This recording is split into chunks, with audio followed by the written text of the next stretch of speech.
یہ 14 اولیاء خدا ہیں، تو ان 14 کے درمیان اور خدا کے درمیان فاصلہ ناقابل تصور ہے۔ نہ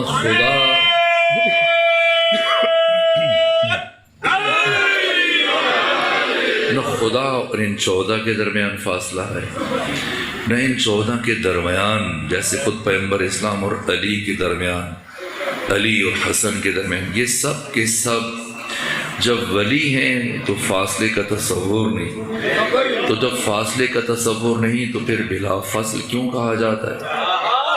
یہ قید توضیحی ہے، محض وضاحت کے لیے، ورنہ خود لفظ ولی کافی ہے۔ یہ 14 کب سے ولی ہیں؟ یہ ملائکہ کی تخلیق سے پہلے ولی ہیں۔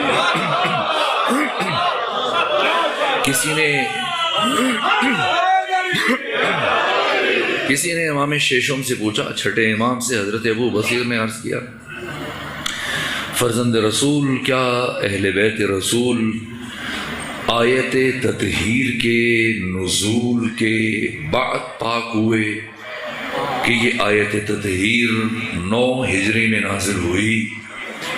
تو کیا اللہ نے اس آیت کے نزول کے بعد محمد و آل محمد کو اور اہل بیت کو پاک کیا؟ ان کی طہارت آیت تطہیر کے بعد؟ یہ سن کے امام نے فرمایا، کیا اللہ سورہ قل ہو اللہ کے بعد ایک ہوا؟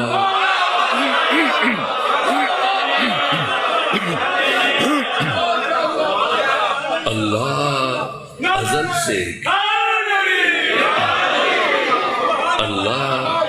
ازل سے ایک ہے۔ سورہ اخلاص نے، سورہ توحید نے، قل ہو اللہ نے آ کر اللہ کی وحدیت کا اعلان کیا، بتایا۔ اللہ کو ایک بنایا نہیں ہے، آ کر بتایا۔ اسی طرح سے آیت تطہیر نے آ کر اہل بیت کی طہارت کا اعلان کیا، نہ کہ یہ 14 آیت تطہیر کے نزول کے بعد پاک ہوئے۔ اسی طرح سے یہ 14 کے 14 ایسا نہیں کہ یہ غدیر میں ولی بنے، نہ، یہ ازل سے ولی ہیں۔ غدیر میں آ کر ان کی ولایت کا اعلان کیا گیا۔ ان 14 کا کائنات کے کسی بھی انسان کے ساتھ تقابل ممکن نہیں۔ میں نے گزشتہ مجلس میں جب آخری مرتبہ آپ کے شہر میں آیا، کسی گھر میں مجلس تھی، کوئی عرض کیا تھا، میں نے کفر کا مطلب بیان کیا تھا، شرک کا مطلب بیان کیا تھا، توحید کا کمال بیان کیا تھا۔ حضرت امام علی ابن موسیٰ الرضا کے اس نورانی کلام کے تناظر میں جس سے پہلے آپ نے وہ سلسلۃ الذہب ذکر کیا، جس سے متعلق امام احمد ابن حنبل جن کی وفات 241 ہجری میں ہوئی، 4 امام ہیں اہل تسنن کے، امام شافعی ہیں، ابو حنیفہ، نعمان بن ثابت اور امام مالک ابن انس، باقی 3 امام مل کر ہرگز امام احمد ابن حنبل کی برابری نہیں کر سکتے۔ 2.5 لاکھ احادیث کے حافظ امام احمد ابن حنبل غیر معمولی شخصیت ہے۔ یہ بھی بازار نیشاپور میں موجود تھے 200 ہجری میں۔ ان کی عمر اس وقت 36.5 سال تھی۔ اتنے لائق شخصیت تھے کہ 9 برس کی عمر میں انہوں نے فتویٰ دینا شروع کیا۔ جب امام علی ابن موسیٰ الرضا کی امامت کا آغاز ہوا تو ان کی عمر 19 سال تھی۔ بازار نیشاپور میں ان کی عمر 36.5 سال تھی۔ حضرت کی شہادت کے موقع پر ان کی عمر 40 سال تھی، اور انہوں نے بھی اس سلسلے کو ذکر کیا اور اس حدیث کو بیان کیا کہ بازار نیشاپور میں امام علی ابن موسیٰ الرضا نے کیا فرمایا کہ اللہ یہ فرما رہا ہے کہ کلمۃ لا الہ الا اللہ حصنی فمن دخل فی حصنی امن من عذابی، کہ کلمہ لا الہ الا اللہ میرا قلعہ ہے، جو اس میں داخل ہوا میرے عذاب سے بچ گیا، لیکن بشرطہا و شروطہا، اس کی کچھ شرائط ہیں، اس کی کچھ شروط ہیں۔ یہ جو امام علی نقی الہادی نے بیان کیا زیارت جامع کبیرہ میں، باقی جو معصومین علیہ السلام کی احادیث ہیں، بنا تمت کلمت التوحید، ہم 14 سے اللہ کی توحید مکمل ہوتی ہے۔ لوگوں نے یہ سمجھ رکھا کہ صرف ہم لا الہ الا اللہ کا ذکر کریں گے، لا الہ الا اللہ کی مشقیں کریں گے، لا الہ الا اللہ کا ورد کریں گے، ہم موحد بن جائیں گے، توحید پرست بن جائیں گے۔ نہ، لا الہ الا اللہ یہ بات میں نے عرض کی تھی لیکن موضوع کے تسلسل میں اس لیے چند جملے عرض کر رہا ہوں تاکہ بات کا وزن معلوم ہو جائے۔ ولایت سے مراد کیا ہے؟ لا الہ الا اللہ توحید ہے لیکن توحید کا کمال نہیں ہے، یہ توحید کا نقطہ آغاز ہے۔ کمال توحید کیا ہے؟ جو امام علی نقی الحادی نے بیان کیا، جو امام علی ابن موسیٰ الرضا نے بازار نشاپور میں کم سے کم 1 لاکھ افراد کے سامنے، جن میں سے 24,000 قلمدان تھے، جن میں امام اسماعیل بخاری، مسلم بن حجاج اعتراف کرنا، یہ کمال توحید ہے۔ اب یہ حقیقی معنی میں توحید پرست بنے گا، اب یہ حقیقی معنی میں موحد بنے گا۔ اگر کمال توحید یہ ہے تو پھر کفر کیا ہے اور شرک کیا ہے؟ اللہ کے بعد ان 14 میں سے کسی ایک کی مخالفت، کسی ایک کے ساتھ مقابلہ، کسی ایک کی ولایت کا انکار، کسی ایک سے دشمنی، یہ کفر ہے۔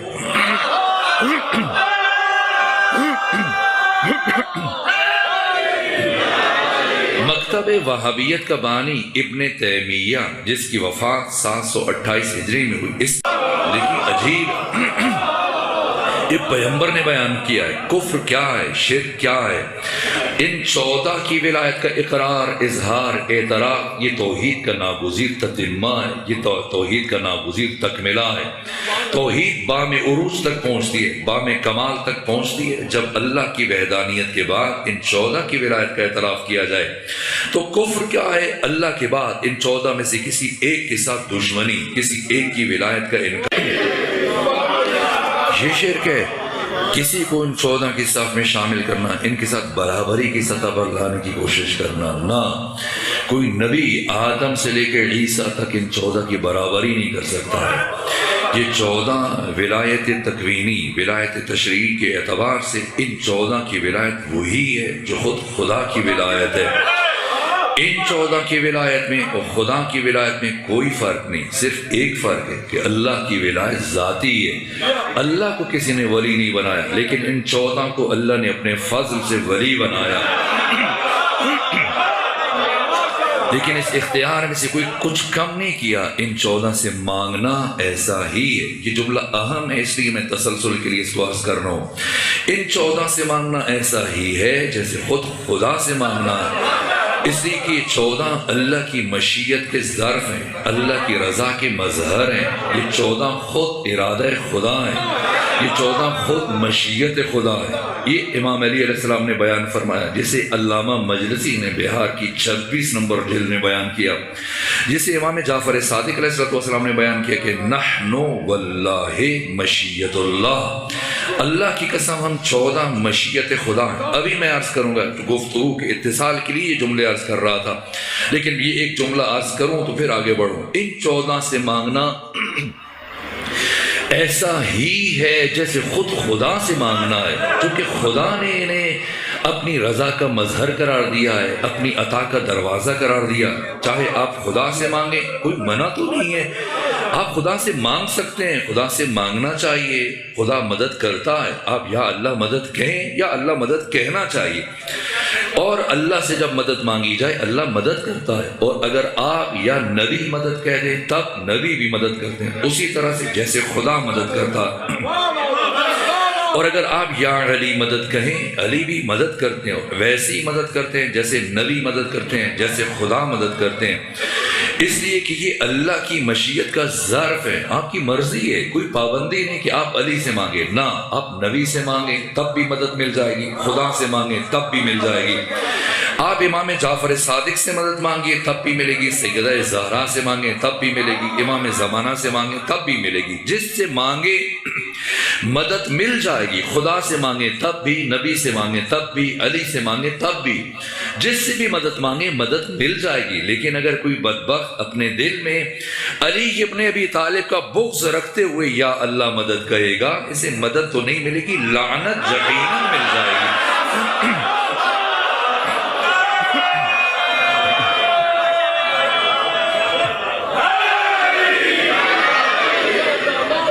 یہ 14 اللہ کی خود اللہ کی رضا ہے، یہ 14 اللہ کی مشیت ہے، ان سے مانگنا ایسا ہی ہے۔ اس نقطے پر اس لیے آج کل ہمارے پاس خطبہ ہمارے پڑھنے والے وہ ایسی باتیں کرتے ہیں کہ دیکھیں آپ انجینئر سے مدد مانگتے ہیں، آپ ڈاکٹر سے مدد مانگتے ہیں، آپ مکان بناتے ہیں، آپ بننا سے مدد مانگتے ہیں، ان سے مدد مانگتے ہیں تو علی سے مدد مانگنے میں کیا چل؟ نہ، آپ علی سے ویسی مدد مانگ رہے ہیں جیسے ڈاکٹر سے مانگتے ہیں، آپ علی سے ویسی مدد مانگ رہے ہیں جیسے انجینئر سے مدد مانگتے ہیں۔ نہ، علی ویسی مدد کرتے ہیں جیسے خود خدا مدد کرتا ہے۔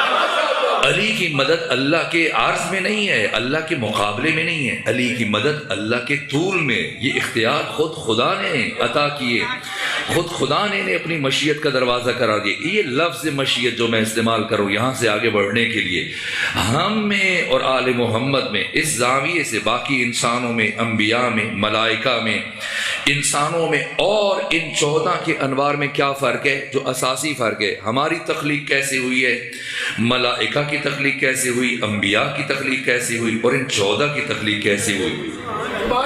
جو بھی موجودات ہیں ان کی تخلیق یا اسباب کے ذریعے سے ہوئی ہے، یا خلق کے ذریعے سے ہوئی ہے، یا امر کے ذریعے سے ہوئی ہے۔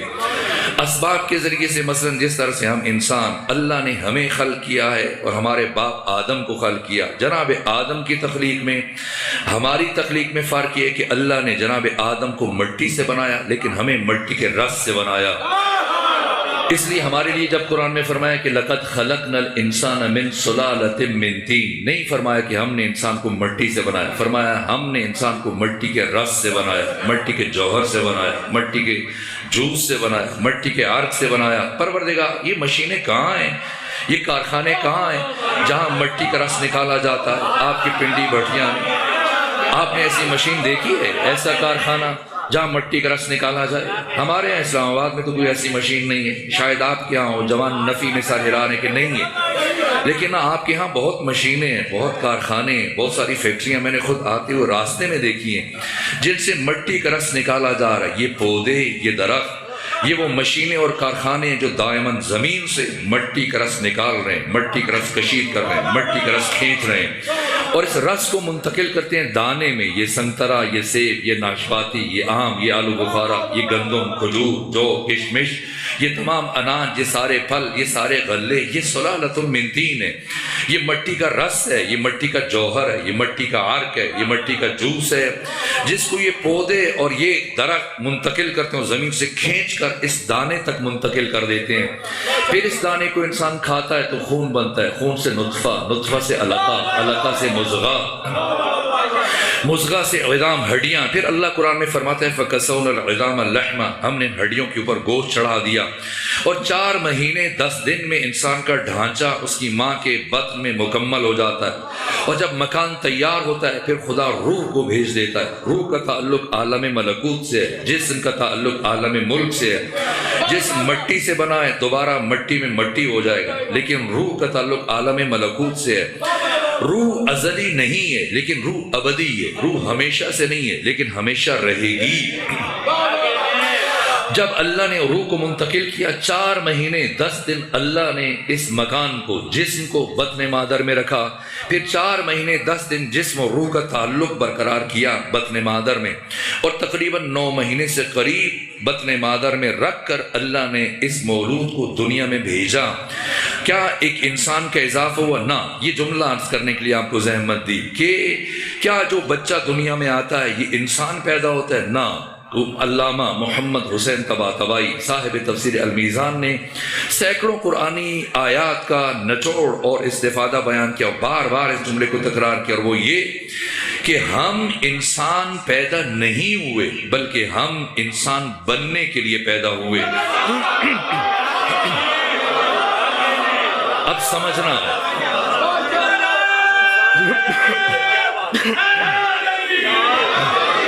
اب اگر کوئی برابری کی بات کرتا ہے، ان 14 سے برابری کی بات کرتا ہے، وہ کیسے ان 14 کے برابر ہو سکتا ہے؟ اس لیے کہ اللہ نے ہمیں انسان پیدا نہیں کیا، انسان بننے کے لیے پیدا کیا، اور ان 14 کو ہمیں انسان بنانے کے لیے پیدا کیا۔ ہم میں اور ان 14 میں یہ فرق ہے، یہ انسانیت کے معلم ہیں، یہ انسانیت کے مرشد ہیں، یہ انسانیت کے راہبر ہیں۔ ہماری تخلیق کس طرح سے ہوئی؟ ہماری تخلیق اسباب کے ذریعے سے ہوئی، لیکن ہمارے باپ آدم کی تخلیق کس طرح سے ہوئی؟ ان کی تخلیق کن کے ذریعے سے ہوئی ہے۔ پروردگار نے جناب آدم کو کن کے ذریعے سے خلق کیا۔ سوال یہ کہ پہلے مرحلے میں اللہ نے، کل میں نے نور کی تعریف بیان کر دی، اور آئنسٹائن کا نظریہ کہ نور کی رفتار کیا کہ انسان ایک سیکنڈ میں 3 لاکھ کلومیٹر کا سفر طے کر سکتا، یہ نور کی رفتار ہے۔ تو اللہ نے محمد و آل محمد کے انوار کی تخلیق سے 80,000 نوری سال گزرنے کے بعد ملائکہ کو خلق کیا، پھر ملائکہ کی تخلیق کے 80,000 نوری سال گزرنے کے بعد اللہ نے جناب آدم کو خلق کیا۔ اب سوال کرتے ہیں کہ وہ آدم جو ملائکہ کی تخلیق سے 80,000 نوری سال بعد خلق ہوئے، تو اللہ نے فرشتوں سے اسی آدم کا سجدہ کیوں کروایا؟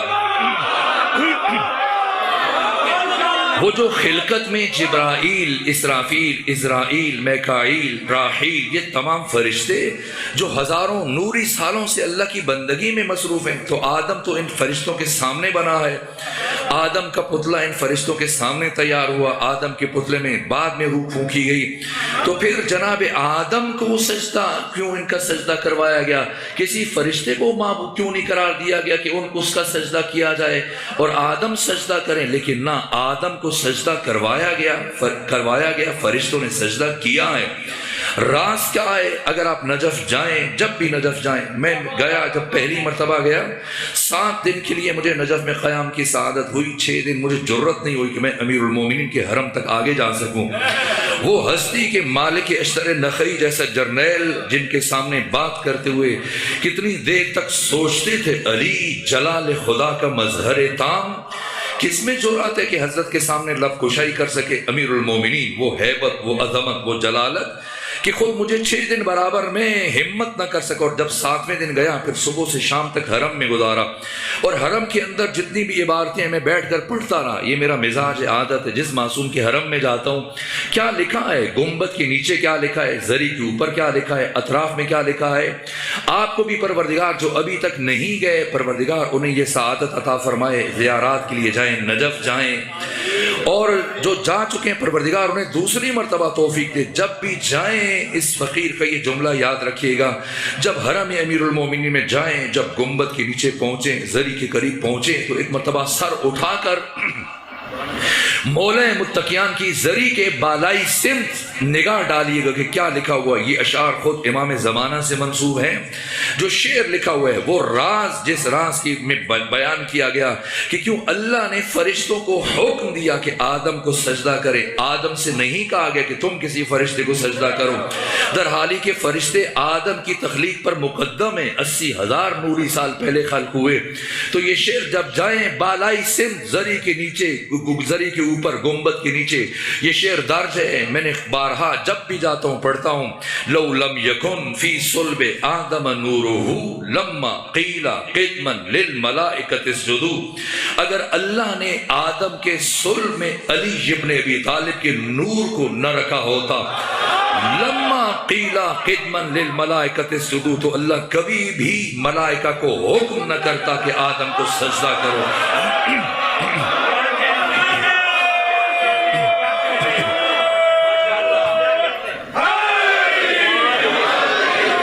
ہماری تخلیق میں ہمارے باپ آدم کی تخلیق میں کیا فرق ہے؟ ہماری تخلیق اسباب کے ذریعے سے ہوئی، جناب آدم کی تخلیق کن کے ذریعے سے ہوئی ہے۔ اسی طرح سے وہ ناقہ صالح، اس کی تخلیق بھی کن کے ذریعے سے ہوئی ہے۔ ناقہ صالح کو پتھر سے بنایا گیا، پہاڑ سے نکالا گیا۔ اسی طرح سے وہ دمبا، وہ گوسفند کہیے جس کو جناب اسماعیل کی زندگی کو بچانے کے لیے بنایا گیا، کن کے ذریعے۔ پاس میں قریب میں جھاڑی تھی، جھاڑی دمبے میں بدل گئی، کیسے؟ کن کے ذریعے سے۔ تو تخلیق یا اسباب سے ہے یا کن سے۔ تیسرا طریقہ خلق جسے قرآن نے بیان کیا، یہ امر ہے، امر۔ جس طرح سے جناب سارہ کی عمر جب 98 سال ہو گئی، بوڑھی ہو گئی، بال سفید ہو گئے، کمر خمیدہ، قریب المر گئے، چپ کے عصا کا سہارا لے کر چلتی ہیں، اور فرشتہ نازل ہوا جناب ابراہیم پر، کہا کہ اللہ یہ فرما رہے کہ ان قریب پروردگار آپ کو فرزند عطا کرے گا، اس کا نام اسحاق رکھنا۔ ایک مرتبہ جناب ابراہیم نے جیسے یہ سنا، اپنی زوجہ سارہ سے کہا کہ عنقریب اللہ ہمیں فرزند عطا کرنے لگا۔ ایک مرتبہ جناب سارہ ہل کر رہ گئی۔ قرآن کہتا ہے جناب سارہ نے اپنا منہ پیٹ لیا، چہرہ نوچ لیا اور زخمی ہو گئی کہ کیا اس بڑھاپے میں ماں بنوں گی، اور کیسے ماں بنوں گی، اب تو صلاحیت نہیں رہی ہے ماں بننے کی۔ تو پھر اس کے جواب میں اس فرشتے نے کیا کہا، اتعجبین من امر اللہ، اے سارہ کیا تو امر خدا سے تعجب کرتی ہے؟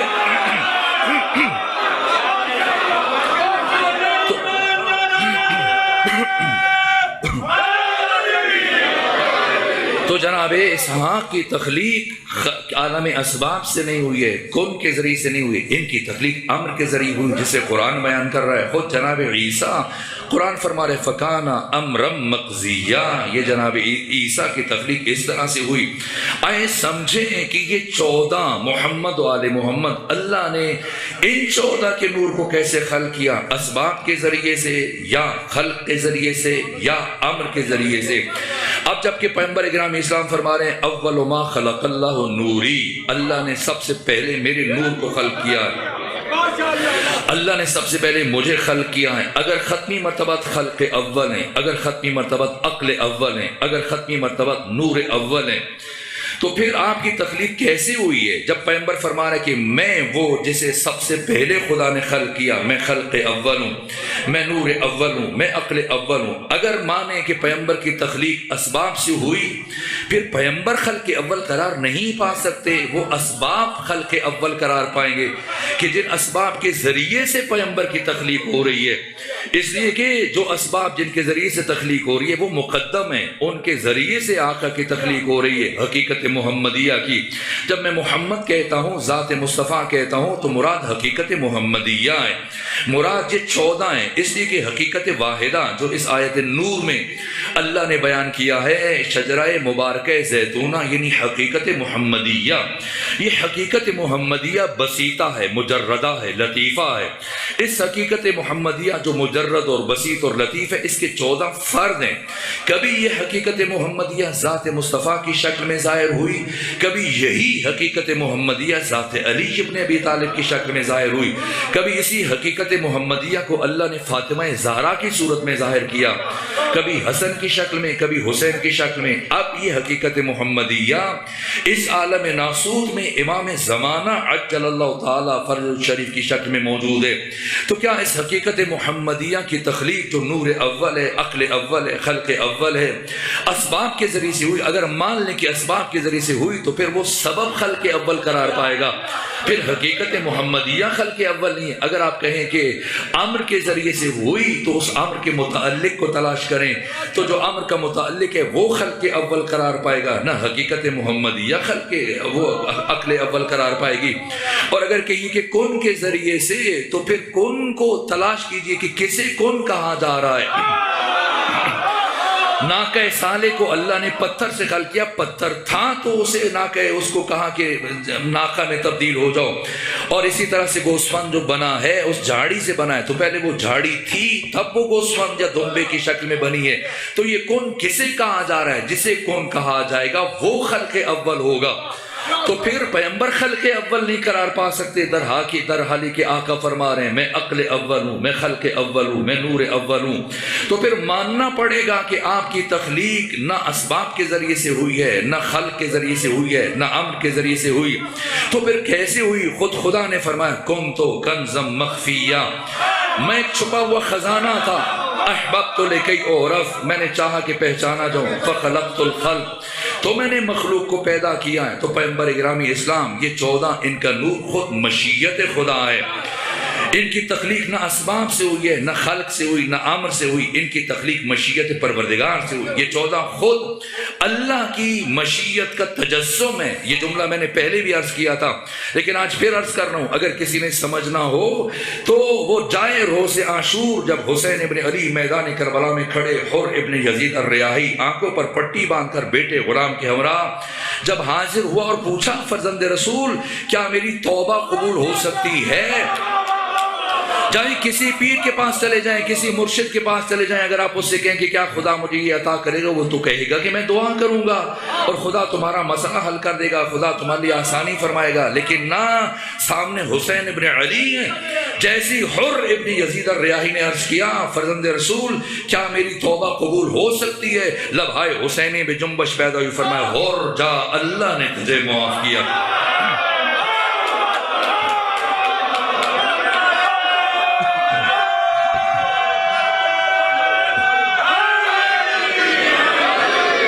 یہ 14 اللہ کی مشیت کے ظرف ہیں، یہ 14 اللہ کی رضا کے مظہر ہیں.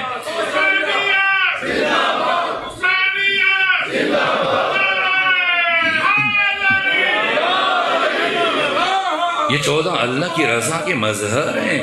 یہ 14 خدا تک پہنچنے کے، ایسا نہیں کہ خدا تک پہنچنے کے لیے متعدد راستے ہیں، بہت سارے راستے ہیں. آپ یہ راستہ چن لیجئے، آپ داتا کا اور حجویری کا راستہ چن لیجئے، آپ فلاں پیر کا راستہ چن لیجئے، آپ فلاں غوث کو اور قطب کو. نہ، یہ سادہ بات نہیں ہے. پیغمبر اکرام اسلام نے اس بات کو سمجھانے کے لیے کیا کیا انداز اختیار نہیں کیے. ایک مرتبہ ختمی مرتبہ سفر میں، جنگ میں جا رہے ہیں، اور اثناء سفر میں ہزاروں صحابہ کرام آپ کے دائیں بائیں کھڑے ہیں، اور پیغمبر نے اپنی چھڑی سے زمین پر لکیریں کھینچنا شروع کر دی، ٹیڑھی میڑھی کچ مچ لکیریں کھینچنا شروع کی. اور جو صحابہ حیران کھڑے دیکھ رہے ہیں کہ پیغمبر کیا کر رہے ہیں، کیوں اتنی لکیریں کھینچ رہے ہیں؟ کوئی ترچھی لکیر ہے، کوئی ٹیڑھی لکیر ہے، کچ مچ لکیریں کھینچے جا رہے ہیں. یہاں تک کہ پیغمبر اکرام اسلام نے تمام لکیروں کے درمیان ایک سیدھی لکیر کھینچی، اور اس لکیر کو کھینچنے کے بعد یہ جملہ ارشاد فرمایا، میرے صحابہ یاد رکھنا، ایسا نہیں ہے، ایسا نہیں ہے، ایسا نہیں ہے کہ خدا تک پہنچنے کے کئی راستے ہیں اور ان میں سے ایک راستہ علی ابن ابی طالب ہے. نہ، ایسا نہیں ہے، بلکہ خدا تک پہنچنے کا صرف ایک راستہ ہے، اور اس راستے کا نام علی ابن ابی طالب.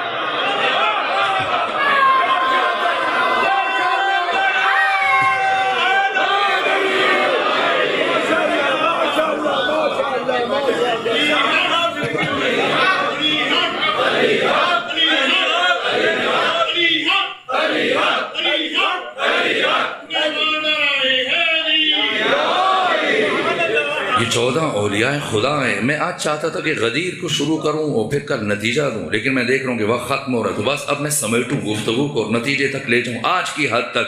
یہ 14 اولیاء خدا ہیں، یہ اللہ کی مشیت کے ظرف ہیں، یہ اللہ کی رضا کے مظہر ہیں. ان کا دنیا کے کسی بھی انسان کے ساتھ تقابل نہ کیا جائے، ان کا دنیا کے کسی بھی انسان کے ساتھ، حتیٰ کسی نبی کے ساتھ تقابل نہ کیا جائے. آپ علی کا کس کے ساتھ تقابل کریں گے؟ آپ آ کے بات کریں آج سوشل میڈیا پر. مجھے حیرت ہوتی ہے، بعض ہمارے افراد وہ ثابت کرتے ہیں علی کا پہلا نمبر ہے، علی پہلا خلیفہ. کیا ثابت کر رہے ہو؟ علی پر احسان کر رہے ہو. وہ علی کی جو لوگوں کی دی ہوئی خدائی کو ٹھوکر مار دے، وہ خلیفہ بن کے کیا خوش ہوگا؟ کون سی خلافت ثابت کرنا چاہتے ہو علی ابن ابی طالب کے لیے؟ اس اپنی خلافت کو، اپنی اس خلافت کو اپنے پاس رکھو. علی کو نہ چوتھا ثابت کرو، علی کو نہ پہلا ثابت کرو. علی کو تمہاری اس خلافت کی کوئی ضرورت نہیں ہے. علی نہ پہلا ہے نہ علی چوتھا ہے. جو گنتی میں آ جائے اسے علی نہیں کہتے.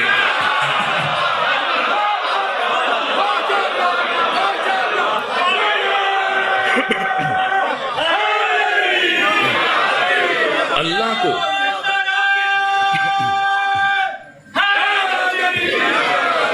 یہ جو اللہ کو ہم واحد کہتے ہیں،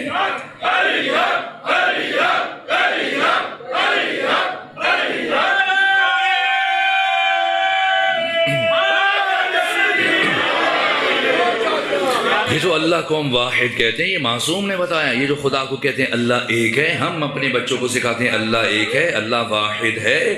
یہ خدا کو واحد کہنا یہ مجازن ہے. خدا واحد، کیونکہ واحد عددی میں یہ نقص پایا جاتا ہے کہ اس کا نصف بھی ممکن ہے، اس کا 2 بھی ممکن ہے، اس کا آدھا بھی کیا جا سکتا ہے، اس کو گنتی میں بھی لا سکتے ہیں. لیکن خدا کس طرح سے؟ وہ خدا واحد ہے، لیکن مجازن ہم خدا کو واحد کہتے ہیں. خدا حقیقتاً احد ہے.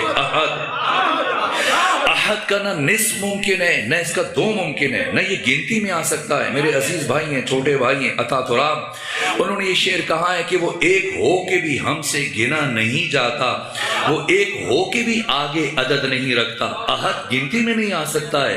احد کا نصف ممکن نہیں، احد کا 2 بھی ممکن نہیں ہے. علی ابن ابی طالب اللہ کی احدیت کے مظہر تام ہیں۔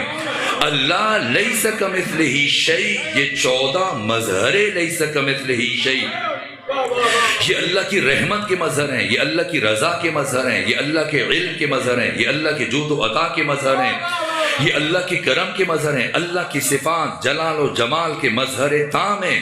ان کا کسی بھی انسان کے ساتھ کوئی تقابل نہیں۔ آپ یہ خلافت ثابت کر کے ہرگز علی پر احسان نہ کیجئے۔ علی نہ پہلے خلیفہ ہیں، علی نہ چوتھے خلیفہ ہیں، نہ ہمارا کسی مسلمان کے ساتھ مسئلہ خلافت میں کسی کے ساتھ کوئی اختلاف ہے، خواہ وہ حنفی، شافعی، حنبلی، مالکی، اہل حدیث، دیوبندی، بریلوی، سب کے سب آپ جسے جی چاہے پہلا مانے، جسے جی چاہے دوسرا مانے، جسے جی چاہے تیسرا مانے، جسے جی چاہے چوتھا مانے، بس علی کو اس گنتی میں نہ لے کے آئیے۔ ہمارا مسئلہ خلافت میں کسی بھی مسلمان کے ساتھ کوئی اختلاف ہی نہیں ہے، اس لیے کہ سرے سے میدان الگ ہے۔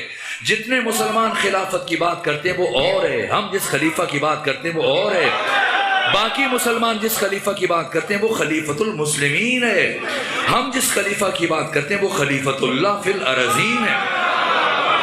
مسلمانوں کا خلیفہ کوئی بھی ہو سکتا ہے، جسے 2 4 10 20 40 50 مسلمان اکٹھے ہو کے منتخب کریں، لیکن اللہ کا خلیفہ صرف وہ ہو سکتا ہے جسے خدا خود منتخب کرتا ہے۔ علی کو خود خدا نے منتخب کیا۔ کیسے منتخب کیا؟ آج وقت تمام ہو رہا ہے، کل یہیں سے اپنی بات شروع کریں گے کہ اللہ کے انتخاب کے لیے، علی کے انتخاب کے لیے پروردگار نے کیا انداز اختیار کیا ہے علی کی ولایت کے بیان کے لیے، کہ امام محمد باقر علیہ السلام فرماتے کہ تاریخ انسانی میں کوئی بھی اعلان مثل غدیر نہ ہوا، نہ قیامت تک ہو سکے گا۔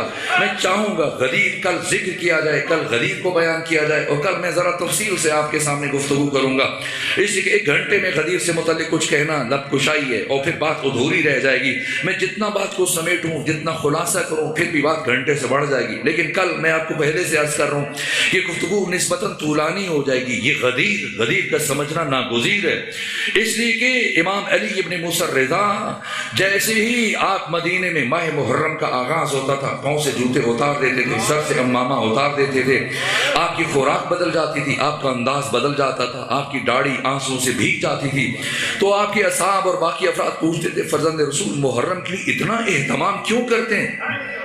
تو حضرت فرماتے تھے اس لیے تاکہ تم غدیر کو غدیر کی طرح سے محرم کو بھی فراموش نہ کر دو۔ محرم اور عاشورہ نتیجہ ہے غدیر فراموشی کا۔ اگر غدیر کو نہ بھلایا جاتا کبھی بھی عاشورہ پیش نہ ہوتا۔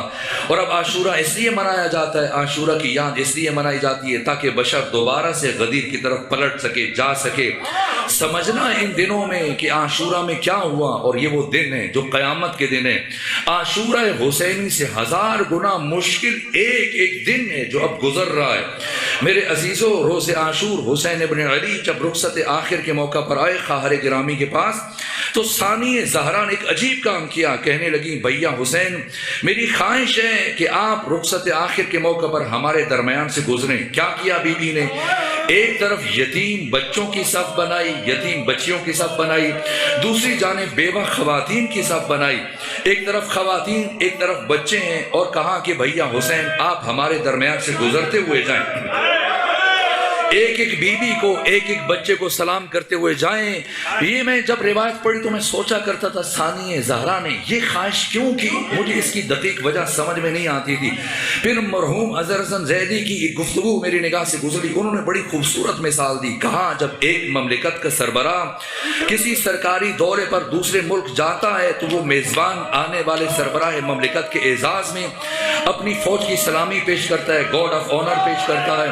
کہ اسی طرح سے حسین ابن علی کا جہاد مکمل ہوا، کربلا والوں کا جہاد مکمل ہوا، حسین کے ساتھیوں کا جہاد مکمل ہوا، اور اب ثانی زہرا حسین ابن علی کی شہادت عظمیٰ پر رخصت سے پہلے یہ کہہ رہی ہیں کہ ایک میں حسین آپ نے اپنے حصے کا کام مکمل کر لیا، آپ نے کربلا کو فتح کر لیا، اب اس شہادت عظمیٰ کی طرف بڑھنے سے پہلے ایک مرتبہ اپنی بہن زینب کی اس فوج پر نگاہ ڈالیے جس فوج کو لے کر آپ کی بہن زینب نے دنیا کی سب سے بڑی طاقت کے ساتھ ٹکرانا ہے۔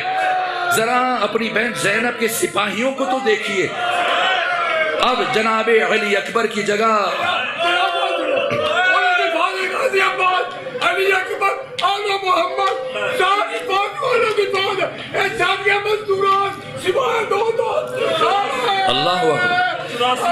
ثانیہ زہرا یہ بتانا چاہ رہی ہیں حسین ابن علی اب علی اکبر کی جگہ ام لیلہ ہوں گی، قاسم کی جگہ ام فروہ ہوں گی، علی اصغر کی جگہ ام رباب ہوں گی۔ آپ نے کربلا کو فتح کیا، ان اسیروں نے کوفہ اور شام کو فتح کرنا ہے۔ بس آج میں ثانیہ زہرا کی صرف ایک سپاہیہ کا ذکر کرنا چاہتا ہوں کہ اپنے بابا کی محنت کو کیسے بچایا، انبیاء کی محنت کو کیسے بچایا، انسانی اخلاقی قدروں کو کیسے بچایا، ناموس بشر کو کیسے بچایا۔ میں اللہ کی قسم کھا کے کہتا ہوں اگر سکینہ بنت الحسین کو اپنے ہمراہ کربلا میں لائے بغیر حسین ابن علی کی محنت بچ سکتی تو حسین کبھی سکینہ کو اپنے ساتھ نہ لے کے آتے۔ یہ کتنی مظلومہ بی بی ہیں، یہ کتنی مظلومہ بی بی ہیں۔ 56 کتابیں مقتل کی علماء مقاتل نے گفتگو کی ہے کہ کربلا میں سب سے زیادہ مصائب کس پر آئے۔ یہ کہا گیا کہ کربلا میں جو شہید پہلے دنیا سے رخصت ہوا اس کی مصیبت کم ہے، جو بعد میں گیا اس کی مصیبت زیادہ ہے۔ کیوں؟ اس لیے کہ کربلا میں زندہ رہن مرنے سے زیادہ مشکل کام جینا ہے۔ جو جتنی دیر زندہ رہے گا وہ اتنے زیادہ مصائب برداشت کرے گا، اور وہ شہید جو سب سے آخر میں شہید ہوا اس کی مصیبت باقی تمام شہیدوں سے زیادہ ہے۔ اور پھر یہ جملہ لکھا مقتل نگاروں نے کہ سارے شہیدوں کی مصیبت ایک طرف اور ایک ایک قیدی کی مصیبت ایک طرف۔ اور پھر یہ جملہ تحریر کیا گیا کہ سارے قیدیوں کی مصیبت ایک طرف، حسین ابن علی کی چھوٹی بیٹی سکینہ کی مصیبت ایک طرف۔ سنیں گے اس بی بی کی زندگی کا ایک ایک لمحہ کتنا مصیبت اور مصائب سے لبریز تھا۔ جب 11 محرم کو یہ کاروان چلنے لگا، ایک مرتبہ شبس بن ربعی، عمرو بن حجاج زبیدی، قیس بن اشعث بن قیس کندی، یہ سارے افراد آگے بڑھتے ہوئے آئے، ہنستے ہوئے، قہقہے لگاتے ہوئے۔ شمر آگے بڑھا، کہا علی کی بیٹیاں ہم آپ کو سوار کریں گے۔ ثانیہ زہرا نے انگشت سبابہ کا اشارہ کیا، خبردار پیچھے ہٹ جاؤ، کوئی ہمارے قریب نہ آئے، ہم محمد مصطفیٰ کی بیٹیاں ہیں، ہم علی ابن ابی طالب کی بیٹیاں ہیں، میں خود سوار کرواؤں گی۔ ثانیہ زہرا نے ایک ایک بی بی کو سوار کیا، ایک ایک بچے کو سوار کیا، حد ہے خود ثانیہ زہرا نے سید سجاد کو سوار کیا، اور سب کو سوار کرانے کے بعد سب سے آخر میں اس بی بی کو سوار کیا جس کی امام حسین نے خصوصی طور پر وصیت فرمائی تھی، زینب میری سکینہ کا بہت خیال رکھنا۔ جناب سکینہ کو سوار کیا، اور جناب سکینہ کو سوار کر کے صاحب ریاض القدس نے یہ جملے لکھے، صاحب منہاج الدموع نے یہ جملے لکھے۔ ثانیہ زہرا نے جناب سکینہ کو سوار کیا، اب ارادہ کیا کہ خود بی بی کے ساتھ سوار ہوں۔ یا شمر ابن ذوالجوشن غصے سے دانت پیس رہا تھا، کہنے لگا علی کی بیٹی میں اس بچی کے ساتھ کسی اور کو سوار نہیں ہونے دوں گا۔ ثانیہ زہرا نے فرمایا یہ بچی اکیلے گر جائے گی، اس بچی نے کبھی محمل پر اکیلے سفر نہیں کیا، کیسے ممکن ہے کہ بے پالان شتر کی پشت پر سفر کر سکے؟ شمر نے کہا علی کی بیٹی گھبرائیں نہیں، میں ایسا انتظام کروں گا آپ کی بچی نہیں گرے گی۔ اگر برداشت کر سکیں تو سنیں کیا کیا اس شقی نے۔ زمین سے رسی کا ٹکڑا اٹھایا، اس رسی کا ایک سرا جناب سکینہ کے ایک پاؤں کے ساتھ باندھا، اس رسی کے دوسرا سرا جا کر اونٹ کے نیچے سے گزار کر بی بی کے دوسرے پاؤں کے ساتھ باندھا، اور باندھنے کے بعد ہنسنے لگا، علی کی بیٹی دیکھیں کیا انتظام کیا، اب آپ کی بچی نہیں گرے گی۔ بس قافلہ چل پڑا، منزلیں طے ہو رہی ہیں، شہر گزر رہے ہیں، دیہات گزر رہے ہیں، جنگل گزر رہے ہیں، صحرا گزر رہے ہیں، اور یہ رسی اونٹ کی جلد کے ساتھ رگڑ کھاتی رہی۔ کمزور ہوتے ہوتے ایک مرحلے پر یہ رسی کھلی، کب؟ جب یہ کاروان جنگل سے گزر رہا تھا اور رات آدھی رات کا وقت تھا، ہنگام سحر سے قریب جیسی رسی کھلی، حسین ابن علی کی بیٹی اونٹ کی بلندی سے زمین پر آئی۔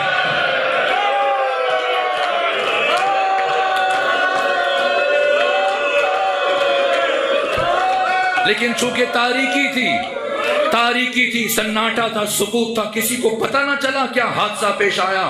حسین کی بیٹی زمین پر آ کر گر گئی۔ اس کے باوجود چند قدم طے کرنے کے بعد یہ قافلہ رک گیا۔ جیسے ہی قافلہ رکا، ایک مرتبہ شمر ابن ذوالجوشن اپنے ہاتھ میں تلوار اٹھائے سپاہیوں کے پاس پہنچا، کہا میں نے تمہیں منع کیا تھا میری اجازت کے بغیر نہ رکنا۔ کہا کیا کریں اے شمر، یہ نیزہ جس پر سر حسین ابن علی سوار ہے، یہ نیزہ زمین میں گڑ گیا ہے اور اٹھانے کے باوجود ہم سے نہیں اٹھ رہا ہے۔ شمر ہے، قاتل حسین ہے، جانتا ہے سر حسین کیسے آگے بڑھے گا۔ یہ نہیں کہا ایک سے نہیں اٹھ رہا، 2 اٹھاؤ 3 اٹھاؤ، نہ، اس شقی نے ہاتھ میں تازیانہ لیا اور چلتے ہوئے سید سجاد کے پاس آیا اور دیر تک امام سجاد کی پشت پر تازیانے مارتا رہا. اتنے تازیانے برسائے کہ امام سجاد کی پشت سے خون جاری ہوا. پھر کہنے لگا سید سجاد اپنے بابا حسین سے کہو یہاں سے آگے بڑھیں, اپنے بابا حسین سے کہو یہاں سے آگے بڑھیں. یہ سنا امام سجاد نے اپنے بابا کے کٹے ہوئے سر کی طرف دیکھا اور سر کی طرف دیکھنے کے بعد پوچھا بابا یہاں رکنے کا سبب بتا دیں, اس مقام پر ٹھہرنے کی وجہ بتا دیجئے. یہ کہا تو لبہائے حسینی میں جنبش پیدا ہوئی. فرمایا سجاد میری سکینہ پیچھے جنگل میں گر گئی, سجاد میری سکینہ پیچھے جنگل میں گر گئی ہے, اور جب تک میری سکینہ نہیں آئے گی میں یہاں سے آگے نہیں جاؤں گا. بس میرے عزیزوں جیسے ہی آواز ثانیہ زہرا کے کانوں سے ٹکرائی, ایک مرتبہ بی بی نے خود کو اونٹ کی بلندی سے زمین پر گرایا, آواز بلند کی این بنتی السکینہ, این بنتی السکینہ, ارے میری بیٹی سکینہ کہاں ہے. جب کہیں سے کوئی آواز نہ آئی بی بی نے ڈھونڈنا شروع کیا. ڈھونڈتے ڈھونڈتے پہنچی جناب ثانیہ زہرا ایک جھاڑی کے عقب میں جہاں پر ایک بی بی بیٹھی ہیں, چہرے پر نقاب ہے, اور سکینہ اس بی بی کی گود میں سر رکھ کر سو رہی ہیں. ثانیہ زہرا آگے بڑھی اور حیرت سے پوچھتی ہیں ارے بی بی جب ساری دنیا ہماری دشمن ہو چکی ہے تو آپ کون ہیں جو اس بچی سے اتنی نوازش کر رہی ہیں, اور یہ بچی تو 10 محرم سے لے کر اب تک سارے سفر میں نہیں سوئی ہے, آپ کی گود میں کیسے سو گئی. ایک مرتبہ اس بی بی نے چہرے سے نقاب ہٹایا, فرمایا زینب پہچانو, زینب پہچانو, اگر میری گود میں آرام نہیں کرے گی پھر کس کی گود میں آرام کرے گی. اگر میں نوازش نہیں کروں گی اور کون نوازش کرے گا. یہ وہی گود ہے جس گود میں اس بچی کا بابا حسین آرام کرتا تھا. بس میرے عزیزو ثانیہ زہرا نے جناب سکینہ سلام اللہ علیہ کو اٹھایا اور اب بڑھی دوبارہ سوار کرانے کے لیے, اور جب کہا شمر سامنے تھا, کہا اے شمر میں نے تجھ سے کہا تھا ہماری بچی گر جائے گی, تو نے میری بات کو اہمیت نہ دی, اب میں اس بچی کو اکیلے سوار نہیں ہونے دوں گی. لیکن شمر کا نہ علی کی بیٹی, ایسے ممکن نہیں ہے کہ یہ بچی کے ساتھ کوئی اور سوار ہو سکے. بی بی نے فرمایا یہ بچی دوبارہ گر جائے گی, کہا علی کی بیٹی اب کی دفعہ میں ایسا انتظام کروں گا یہ بی بی شام پہنچنے سے پہلے نہیں گرے گی. اپنے کلیجے پر ہاتھ رکھ کے سننا کیا کیا اس شقی نے, میری قبر کی مرمت کروائیں. بیٹی نے باپ سے خواب بیان کیا, باپ نے کہا نہ ہو سکتا ہے نبی زادی کی قبر کھودنا یہ بے ادبی کی, کسی اور سے یہ خواب بیان نہ کرنا. دوسری دن جاؤ قبرستان میں میری قبر میں پانی چاہ رہا ہے, میری قبر کی مرمت کرواؤ. بس میرے عزیزوں ایک مرتبہ ابراہیم دمشقی پیٹتے ہوئے اٹھے, سر و سینہ پیٹتے ہوئے اٹھے, اپنی زوجہ کو اٹھایا, بیٹیوں کو اٹھایا, اور اس کے بعد محلے کے علماء کو مومنین کو جمع کیا, محلے کی خواتین کو لے کر سب قبرستان کی طرف بڑھے. پہلے مرحلے میں قبر کھودنا شروع کی, مٹی ہٹاتے ہٹاتے جیسی قبر کے پتھر ظاہر ہوئے, ایک مرتبہ جناب ابراہیم دمشقی نے کہا اب سب مرد پیچھے ہٹ جائیں, یہ نبی زادی کی قبر ہے, حسین کی بیٹی کی قبر ہے, کوئی مرد قریب نہ کھڑا. اب عورتیں آگے بڑھیں اور عورتیں آگے بڑھ کر قبر کے پتھر ہٹانا شروع کریں. ایک مرتبہ خواتین بڑھی, ان کی زوجہ, ان کی بیٹیاں, محلے کی خواتین ایک ایک کر کے پتھر ہٹانا شروع کیے, اور جب پتھر ہٹائے تو ایک مرتبہ ابراہیم دمشقی کی بیٹیاں, ان کی زوجہ, باقی خواتین سر و سینہ پیٹتے ہوئے واپس آئیں, اور ابراہیم دمشقی کی بیٹیوں نے اپنے بابا سے کہا بابا آپ تو ہمیں بتاتے تھے اس بی بی کو غسل دیا گیا, بابا آپ تو ہمیں بتاتے تھے اس بی بی کو کفن دیا گیا, بابا ہم نے حسین ابن علی کی بیٹی کو اسی خون آلود کرتے میں دیکھا, اسی خون آلود کرتے میں دیکھا ہے. ہم نے دیکھا بی بی کے چہرے پر اب بھی اس طرح سے خون ہے, اور آپ کا لباس بھی خون آلود ہے, آپ کا کرتا بھی خون آلود ہے. میرے عزیزوں جب میں نے پڑھا تو میں سوچتا تھا کہ بی بی کے دور چھنے ہیں, بی بی کو تماچے لگے تھے, لیکن کرتا کب خون آلود ہوا تھا, لباس کب خون آلود ہوا تھا. تب ریاض القدس کی روایت میری نگاہ سے گزری ہے, میں آدھی پڑھ کے چھوڑ دیتا تھا, لیکن اب سوچتا ہوں زندگی کس مرحلے پر تمام ہو جائے. یہ مصائب اہل بیت نسلوں تک, بچوں تک, جوانوں تک منتقل ہو جانے چاہیے کہ اس دین کو ہم تک پہنچانے کے لیے حسین نے کیا کیا قربانیاں پیش کی. اب مجھے معاف کیجیے گا, یہ قیامت کا مرحلہ ہے, یہ مشکل مرحلہ ہے, بس اشارہ دے کے مجلس ختم کر رہا ہوں. ایک مرتبہ ثانیہ زہرا نے فرمایا شمر یہ بچی گر جائے گی, کہنا علی کی بیٹی ایسا انتظام کروں گا اب یہ بچی دوبارہ نہیں گرے گی, مجھے معاف کیجیے گا. لیکن یہ صاحب ریاض القدس نے لکھا اب شمر نے جناب سکینہ کو اونٹ کی پشت پر لٹایا، پھر رسیوں کے ساتھ کس کے باندھا، اب جو اونٹوں کو دوڑایا